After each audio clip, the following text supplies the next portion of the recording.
ఆడపిల్లలు, యవనస్తులు అందరూ నిశ్శబ్దంగా ఉండేవారట. అలాంటి స్థితిలో ఆయన ఉండేటప్పుడు ఈ పిల్లల విషయంలో, విధవరాల విషయంలో, అనాథ పిల్లల విషయంలో, దిక్కు లేని తండ్రి లేని వారి విషయంలో అలాగ మంచిగా నడిపించాడు వారిని. హల్లెలూయా. ఒకసారి మీరు అతను ఎలాగా 7వ వచనం 8వ వచనం చదవండి ఒకసారి.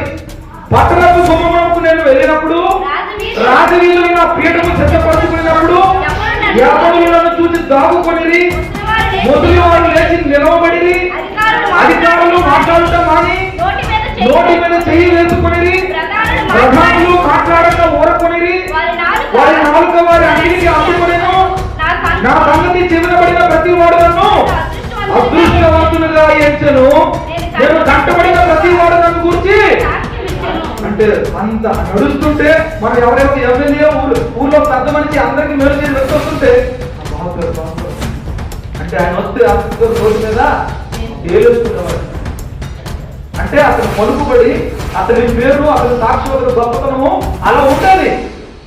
ఆ వ్యక్తికి ఆ క్వాలిటీలే కాదు, పేదలను, దీనులను ఏం చేశాడు ఆయన? ఆదరించాడు, ప్రేమించాడు, ధైర్యపరిచాడు, బలపరిచాడు, వారికి అండగా ఉన్నాడు, వారి పక్షాన నిలబడ్డాడు. అందుకే అధికముగా దీవించబడిన కారణం ఏంటంటే ఈ విషయముల వల్లే. హల్లెలూయా. మరి దేవుణ్ణి నమ్మి నీతిమంతులుగా ఉంటే సరిపోదు, దేవుని నమ్మి యథార్థవంతులుగా ఉంటే సరిపోదు, దేవుని నమ్మి పవిత్రమైన వారిగా ఉంటే సరిపోదు. క్రియలేవి సత్క్రియలు కనబడాలి కదా. ఈయనకి యథార్థత ఉంది, నీతి ఉంది, పరిశుద్ధత ఉంది, మంచివాడు, చెడుతను విడిచిపెట్టిన వాడు, అవి ఉంటే సరిపోలేదు, మంచి సత్క్రియలు కూడా బ్రతుకులో ఉన్నాయి. హల్లెలూయా. క్రియలు లేని విశ్వాసము, నీతి వ్యర్థమే. క్రియలు లేని యథార్థత, నీతి వ్యర్థమే. క్రియలు లేని ఎంత మంచితనమైన వ్యర్థమే. ఈయన క్రియలు కూడా కలిగి ఉన్నాడు. అందుకే మొదట దీవించబడిన దానికంటే కూడా అధికముగా దీవించబడి అన్ని పొందగలిగాడు. హల్లెలూయా. మరి మనము ఈ క్రియలు చేయగలుగుతున్నామా? ఈ క్రియలే ధర్మము చేయడం, ఈ క్రియలే ఉపకారం చేయడం, ఈ క్రియలే నిజమైన ఉపవాసము, దిక్కులేని వారికి, అనాథలకు మనము ఆదరించడం, ప్రేమించడం, మన వంతు సహాయపడడం. దేవునికి స్తోత్రం. ఇలాగా ఇటువంటి విషయాలన్నీ ఆలోచించే ఇచ్చేవారుగా ఉంటే ఎప్పుడు దేవుని చేత నువ్వు పొందేవాడిగా ఉంటావు. హల్లెలూయా.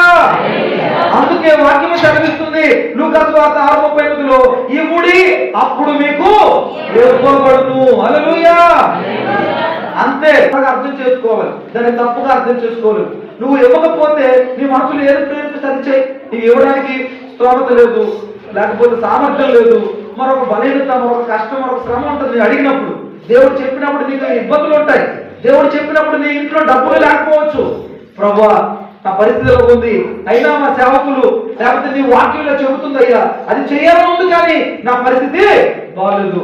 నాకు సామర్థ్యం ఇచ్చేవాడవు నీవే, ఇచ్చే స్తోమత ఇచ్చేవాడవు నీవే, నేను సహాయం చేయాలయ్యా. వారు అడిగిన దాన్ని నేను ఎలాగైనా కాదయ్యా.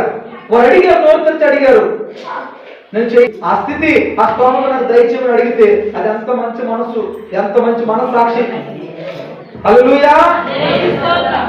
ప్రార్థించండి, సహకరించండి, ప్రార్థించండి, సహకరించండి. ఇవ్వకపోయినా సహకారం అనేది మనము చేయాలి. ప్రార్థన సహకారం ఇస్తే మారు మనసు లేనివాడు, ఇవ్వడం లేనివాడు కూడా ప్రోత్సహించి. మీకు చెప్పాను ఒకసారి, 5 సంవత్సరాలు పనిచేస్తూ ఒక తల్లి రూపాయి దేవునికి కూడా తెలియదు, ఆమె 50,000 రూపాయలు సౌండ్ సిస్టమ్ ఇచ్చేసింది.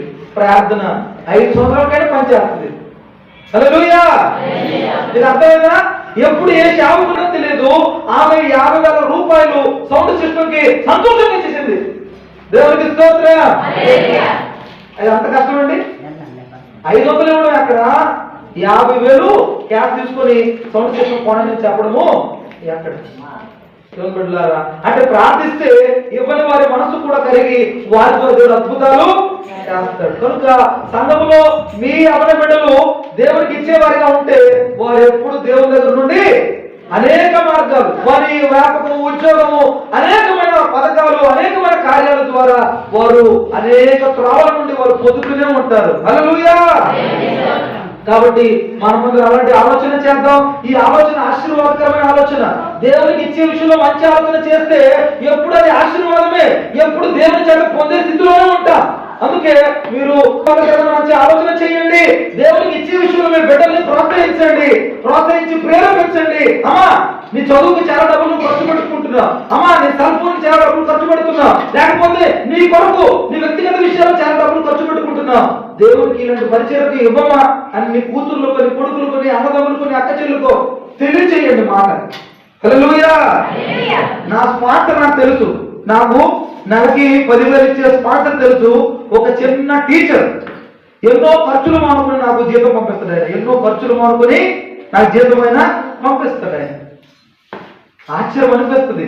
ఆయన తన ఇంటికి తన పిల్లలకి అయ్యే కొన్ని ఖర్చులు మానేసి నాకు పంపిస్తాడంటే దేవుడి విషయంలో ఎలాంటి మంచి ఆలోచన ఉన్నది ఆయనకి. హల్లెలూయా. కాబట్టి దేవుని బిడ్డలారా, మీరు దేవుడు మీకు ఏ విధంగా ప్రేరేపణిస్తాడు, ఏ విధంగా ఆలోచన ఇస్తాడు, దేవుడు ఏ విధంగా మిమ్మల్ని నడిపిస్తాడు, ఆ విధంగా చేయండి. దేవుడు ఎల్లప్పుడూ మీకు సర్వ సమృద్ధిని ఇస్తాడు. అట్టి కృప ద్వారా మీరు నేను మనందరూ నడిపించబడదు కాక. ఆమేన్.